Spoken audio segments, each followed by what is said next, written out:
दोस्तों नमस्कार। आज हम अलीगढ़ के खैर विधानसभा सीट के बारे में जानेंगे। हम इस वीडियो में ये भी जानेंगे कि खैर की जनता को अपनी तरफ खींचने के लिए अलग अलग पार्टियां क्या समीकरण लगा रही हैं। खैर विधानसभा से पहले हम यह करहल, गाजियाबाद और मीरापुर सीट का समीकरण एक दूसरे से साझा किया था। तो आइए हम जानते हैं और बात करते हैं कि खैर सीट के बारे में।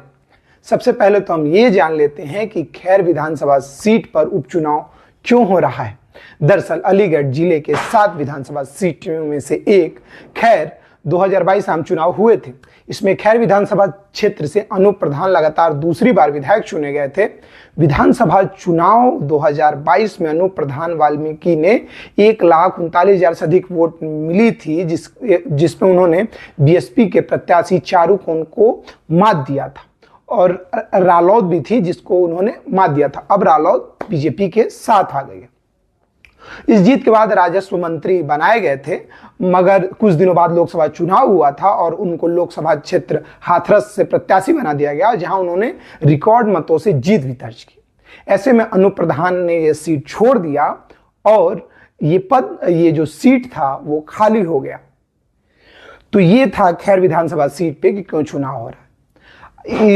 अब आपको हम आगे का समीकरण बताते हैं कि कौन है इस बार का प्रत्याशी। आइए हम यह जान लेते हैं। तो अलीगढ़ की खैर विधानसभा सीट का उपचुनाव हर दिन दिलचस्प होता जा रहा है। शुरुआत में आजाद समाज पार्टी ने नितिन कुमार चौटेल को अपना प्रत्याशी के रूप में उतारा था, जबकि भाजपा ने हाथरस लोकसभा से भाजपा के पूर्व सांसद राजवीर सिंह दिलेर के बेटे सुरेंद्र सिंह दिलेर को टिकट देकर मैदान में उतारा है। खैर में बीजेपी का कड़ी टक्कर देने के लिए समाजवादी पार्टी ने बीजेपी के पूर्व जिला पंचायत अध्यक्ष तेजस्वी सिंह गुड्डू की पुत्रवधू चारू कैन को टिकट दिया है। चुनावी दंगल में बहुजन समाज पार्टी ने पीछे नहीं है और इसने डॉक्टर पहल सिंह को अपना प्रत्याशी घोषित किया है। इन सभी प्रत्याशियों की मैदान में उपस्थिति ने खैर की विधानसभा को इस बार दिलचस्प और रोचक बना दिया है। सपा को जाट और एसपी का सहारा मिल सकता है। आइए हम बताते हैं क्यों। चारू कैन बीजेपी के पूर्व जिला पंचायत अध्यक्ष तेजस्वी सिंह गुड्डू की पुत्रवधू हैं। समाजवादी पार्टी के टिकट पर नामांकन करने पहुंची चारू कैन ने बताया कि खैर की जनता बहुत परेशान है जाम से। मेरी प्राथमिकता रहेगी कि यहाँ सबसे पहले यातायात व्यवस्था दुरुस्त की जाए और सड़क बनवाई जाए।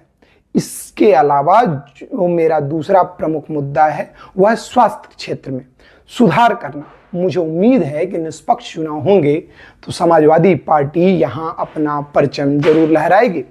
चारू कैन एसपी की प्रत्याशी हैं, लेकिन उनके पति जाट समुदाय एससी समुदाय से आते हैं, जबकि उनके प्रत्याशी जाट समुदाय से हैं। ऐसे में एससी और जाट का कॉम्बिनेशन अगर हो जाता है तो चारू कैन जीत सकती हैं। 2022 में खैर विधानसभा की टिकट पर विधानसभा चुनाव लड़ चुकी हैं। ये चारू कैन बीएसपी से चुनाव लड़ती।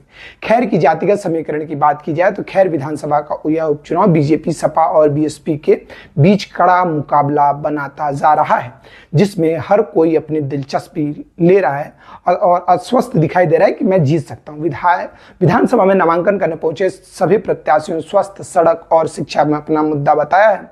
अलीगढ़ जिले की खैर विधानसभा सीट पर 2022 के चुनाव में कुल मतदाताओं की संख्या 3,78,196 थी, जिसमें 2 लाख से अधिक पुरुष और 1,73,000 से अधिक महिलाएं थीं।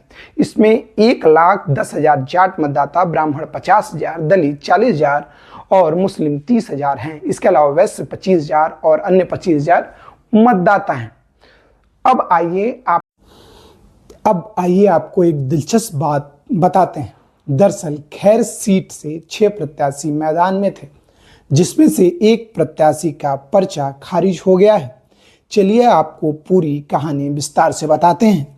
चूंकि खैर विधानसभा सीट पर 13 नवंबर को उपचुनाव होना है, इसको लेकर 25 अक्टूबर को नामांकन का आखिरी दिन था। आखिरी दिन तक भाजपा के सुरेंद्र दिलेर, सपा की चारू कैन, बसपा के डॉक्टर पहल सिंह, स्वराज भारतीय न्याय पार्टी से विपिन कुमार, आजाद समाज पार्टी काशीराम से नितिन कुमार चौटेल और राष्ट्रीय शोषित समाज पार्टी से भूपेंद्र कुमार धनगर ने नामांकन किया था। पूर्व में निर्धारित सोमवार को नामांकन पत्रों की जांच में भारतीय न्याय पार्टी के विपिन कुमार का नामांकन पत्र एनडीएम प्रशांत कुमार ने बताया कि एक नामांकन खारिज होने के बाद अब सिर्फ 5 प्रत्याशी चुनाव मैदान में बचे हैं। नमस्कार।